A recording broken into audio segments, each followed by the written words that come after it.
Yeah, the Ravens, I think, you won the division last year. You had an MVP season from Lamar. You take a look at this upcoming season, there's a couple of losses on defense. You're losing a couple key coaches, Mike McDonald, Anthony Weaver on that side of the ball, Zach Orr's taking over that side. And then you have this offense in which it should be very exciting. And I'm going to have Matt kind of spearhead the Ravens kind of discussion since that is Matt's team. This Ravens team, I know you mentioned there's a couple things that you're concerned about. What are some things that you are excited about though in 2024 coming off of last season? Well, excited, of course, I just get to watch Lamar Jackson play football, right? Like, how can you not be excited about just getting to see Lamar? I am excited-ish for Derrick Henry and to see like what does this offense look like when you have a true powerhouse force at running back, because this team has been really good rushing team, right? For a while. They haven't had the running back they're supposed to have since what, 2020, 2019, right? Like J.K. Dobbins always gets hurt. Even Gus Edwards gets hurt a lot, right? So they have to kind of dumpster dive and go find some running backs to kind of plug in there. And because of the system, the running game's always been really good. But what's it going to look like? We haven't had this kind of thing since Mark Ingram. And back then, the offense was really, really good. Lamar MVP season back then, too. So I'm really excited to see what this offense does look like with Henry and with Lamar. I'm not worried about the wide receivers too much, as long as there's a healthy Mark Andrews. That's the other thing too. Andrews was banged up a lot last year, and it's where I get really excited about this offense. Like Mark Andrews was hurt. It was a new offensive coordinator where like the first few weeks kind of seemed like they were still figuring out the kinks in it. And Lamar still won MVP, and Lamar statistically did not have his best season. There's room to grow. Like this past season was not as good as the 2019 season, the MVP season, the first one. So like there's room for Lamar's game to get even better than it was last year, and that's super exciting. On defense, the secondary is the thing that's exciting, right? Which we've seen this before with the Ravens defense, where they seem to really build through the corners, build through the secondary. Kyle Hamilton's amazing. Right. Marlon Humphrey is a true number one corner. Nate Wiggins, first round draft pick this year. Like Marcus Williams coming back also. Like this defense is really good at secondary. The offense, there's those explosive guys with the playmakers. I'm excited to see year two Zay Flowers. But this team doesn't come without its concerns too, but we'll get into those here in a bit. Yeah, the big, 6'3", 250-pound elephant in the room is Henry and his fit with this offense with Todd Monken's scheme. I'm actually kind of excited to see how Henry does fit in because it's a different offense than what he was in Tennessee for so many years. And you're probably going to have a lot of him in shotgun back there with Lamar. And that kind of puts defenses on their toes a little bit.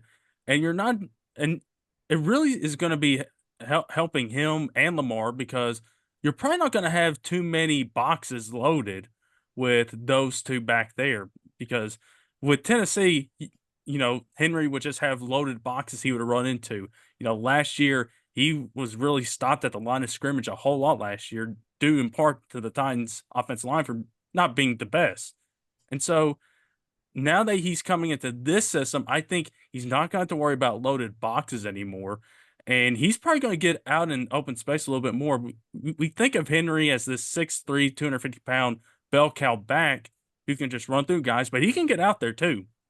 We've seen it before where he can just cut outside and he can break one before you know it. So I'm curious to see, with him turning 30, how much life does he have left in those legs of his? And can this offense really kind of help him, just not run to loaded boxes? And, the Ravens rushing offense was really good last year. And the offensive line, there are a couple of things to, look at with, Ronnie Stanley.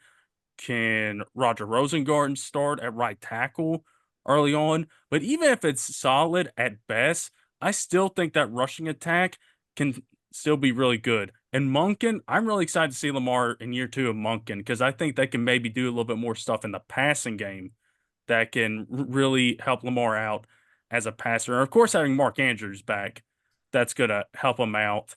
And Isaiah Likely stepped in really well. And Zay Flowers, I'm excited for him in year two because I think he kind of saw a jump in his play and how they used him later on during the season. And I think, heading into year two, he is probably their number one guy. And so, how does Monken and company use him on that offense? So, yeah, I'm really excited to see how Henry is used in this offense and see what Lamar kind of looks like heading into year two of the Monken system. But yeah, the Um, Ryan, I want to jump in there, talk about Derrick Henry for a moment here, because you mentioned like the workload, right? Like he's 30 now. Can he handle that same workload he's always had? And this is one of the things I find incredibly interesting and a little frustrating as a Ravens fan about this offseason is we've seen year in and year out, the Ravens have had these running back injuries, and the next man comes in, and usually it's Gus Edwards, and it's pretty good. I really would have liked to have seen the Ravens prioritize backup running back a little bit more this year because I'm mhm. really concerned that they're going to try to run a 30-year-old Derrick Henry to the ground. Ryan, I looked up just now. Derrick Henry, his career low in rush attempts is 215. I am currently going through the Ravens franchise history to try to find the most recent time a Ravens running back had that number of rush attempts. And I just got to 2017, and Alex Collins had 212 that year. So I still haven't crossed 215, which was Henry's career low. I have not yet found a Ravens running back to have that as the season high since 2016. So like I'm still going and trying. There we go. Finally, Justin Forsett in the 2014 season. So the Ravens, not since 2014, have run a running back to the minimum threshold of a rookie Derrick Henry as far as rush attempts go. And there's a year in there where Henry had that foot injury too, right? Like, and he was kind of behind DeMarco Murray even. So I guess my point there is like, I hope the Ravens don't just decide to go full blown, full hog with Derrick Henry and run him to the ground because he is 30, even though it's what he's always done. He's got a ton of carries on his ledger. And I want him fresh for Kansas City in the playoffs. Like that's the whole point of this move was to be ready for the playoffs, right? And Mhm. so I wish they would have upgraded at RB2 because right now it's looking like it's just Justice Hill, which Mhm. isn't exciting. But if this offense is going to go with Derrick Henry getting like 180 carries in the regular season, then I just don't know if I trust the RB2 to carry the slack that this offense needs them to carry then. Yeah, and also Keaton I'm glad Mitchell, we finally he's kind of working his way back from a Right. serious He won't injury be ready to last start year. the year. Yeah. Yeah, he had a torn ACL like week 15. I'm not expecting to even see him until week 7, right? I think he'll be on the pup list to start the season. Today the RB3 got carted off as well. Oh Owen man. Wright. He got carted off. So we'll see what that is. But yeah, no, it's like the running back depth chart. Hopefully Kendrick Miller gets cut and we can pick him up, right? Like and you also mentioned the offensive line, 3 new starters this year, including a rookie Roger Rosengarten. So lots of questions on the offensive line too. A 30-year-old Derrick Henry. I've got my concerns about this offense too. Like I'm excited because there's some big names and some excitement to have there, but I'm also very concerned with this offense. Peter, you were going to say something? Yeah, I was glad we finally said, yeah, Gus Edwards, shockingly, no longer on the Baltimore Ravens football team. But yeah, Derrick Henry, the upside, of course, is freak of nature, has broken all the rules. I mean, we're at the point where a running back turns 27 and we're just Right. convinced, well, that's the end. He's dead. He's going to fall apart, die. And we didn't see that in ages 29 or 28 or 27 at all, even when he got hurt, which was 2022, or 21, the Yeah. MVP campaign. Yeah. So I mean, there is upside there. I feel like they do have to know though, the Derrick Henry of now is not the Derrick Henry of then. So I think that minimum threshold might be the max they could look at. But again, it really depends on how your backfield is. And my real concern with the Ravens is who's going to become the 2 or 3 at wide receiver, because Flowers is Sure. probably the one for sure. We've signed Nelson Aguilar. We know how that goes. I mean, does Cunningham step up? Does Gage step up? Miller maybe. I Bateman. Bateman too. Bateman would be the guy. Isaiah Likely sprinkling in more 2 tight end sets for sure. And you got to remember too, Mark Andrews is the number 1 target. Right. Like Zay Flowers is the number 1 wide receiver, but Mark Andrews is number one target. So then Flowers becomes number two target. I think it's going to be a lot of two tight end sets this year. I really do. I think Isaiah Likely is going to really take a bit of a step up, and then Bateman's going to get a bit of his. Bateman, this is a guy who has never really been healthy at all, so we don't really know what he can do. So maybe we can just get like 8 really good games out of Rashad Bateman. Those days when it was Gronk and Hernandez, that 2 tight end setup system, I mean, that was kind of fun, interesting football. And we haven't seen that in forever, obviously, because there's never been a reason to have it. You kind of have to know you have 2 good tight ends. And, with Andrews' unfortunate injury last year, Likely stepped up more than I was expecting, to be honest. Because I remember Andrews was out week 1 for me in fantasy, and he did screw all. I was like, well, so much for that. Yeah, no, but those last 5 games though, Likely was really good. Oh my god. Yeah, obviously, offensive line, that's your probably biggest question mark. I mean, Lamar's going to have a MVP contention season. Derrick Henry, it depends on the use, but I think that's really your only max concern is your running game, because obviously J.K. Dobbins, when you have 2 torn ACLs in 3 years, unfortunately he's going to get cut.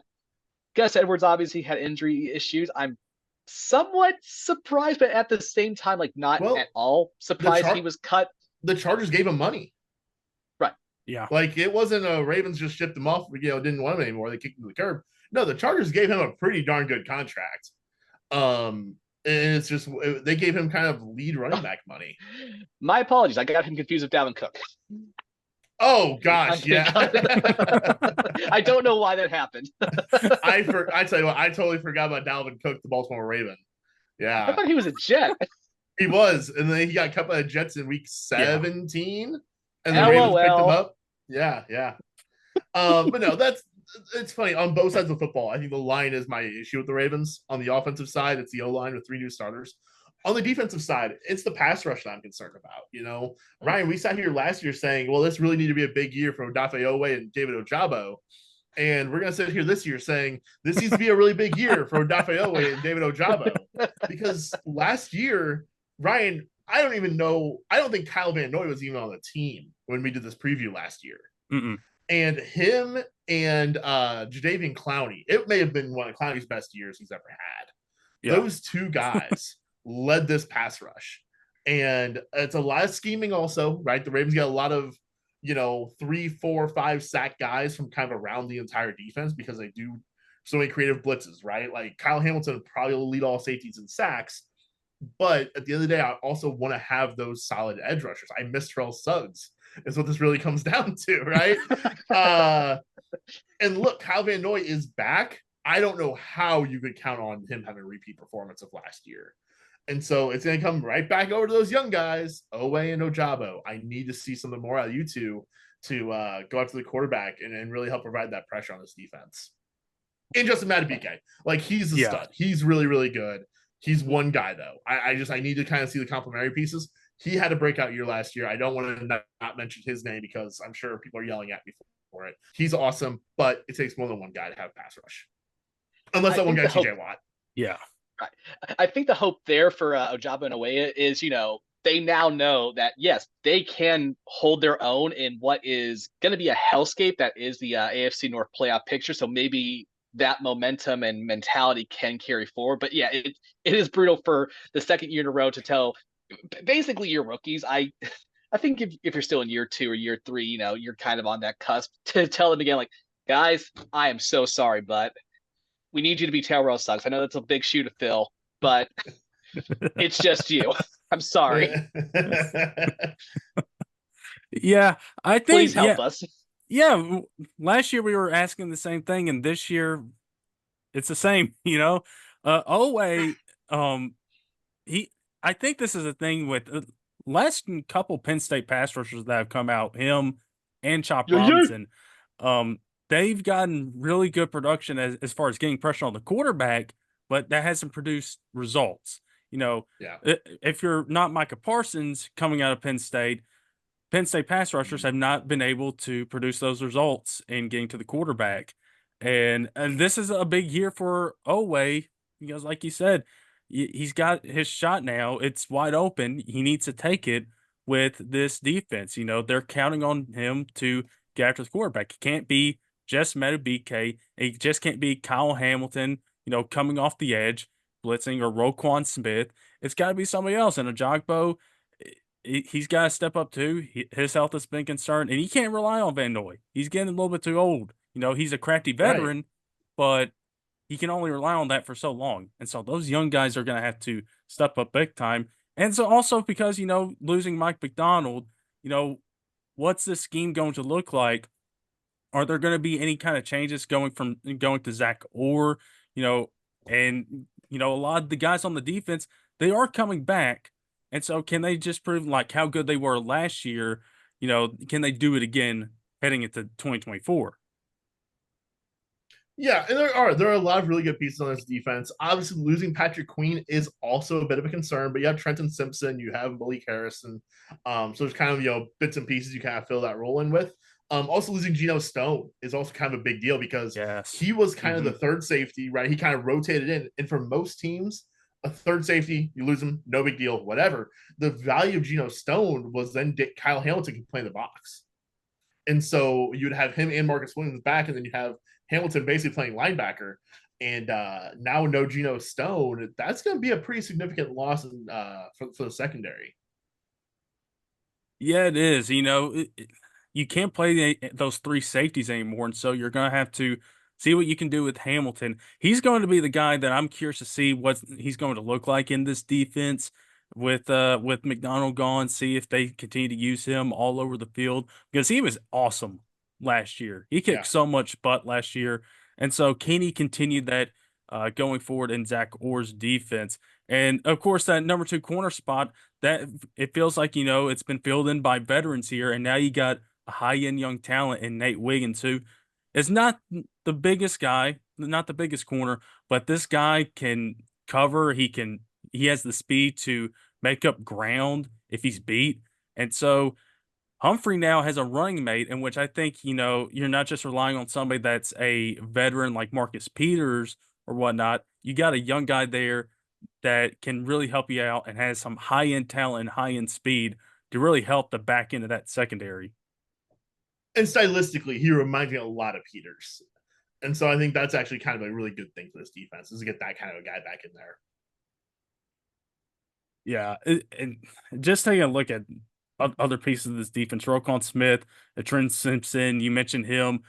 He could be a guy that could have a breakout year besides Roquan Smith, because Roquan is the leader of that defense. I think having a guy like him helping direct him where he's going to go, I think that can do wonders for Trent Simpson and what he can do in this second year. But yeah, this defense, I'm curious to see what happens here. The pass rush, that's going to be a concern here, and seeing if they can get one of those two guys to really kind of step up. But other than that, I mean, besides those concerns we mentioned, I feel like this is the top team in the division. I feel like, without question, I feel like they are the top team and they got the reigning MVP. And I feel like, what other way to go? Stay tuned. Stay tuned on that. We'll get to our picking the winner of the division later.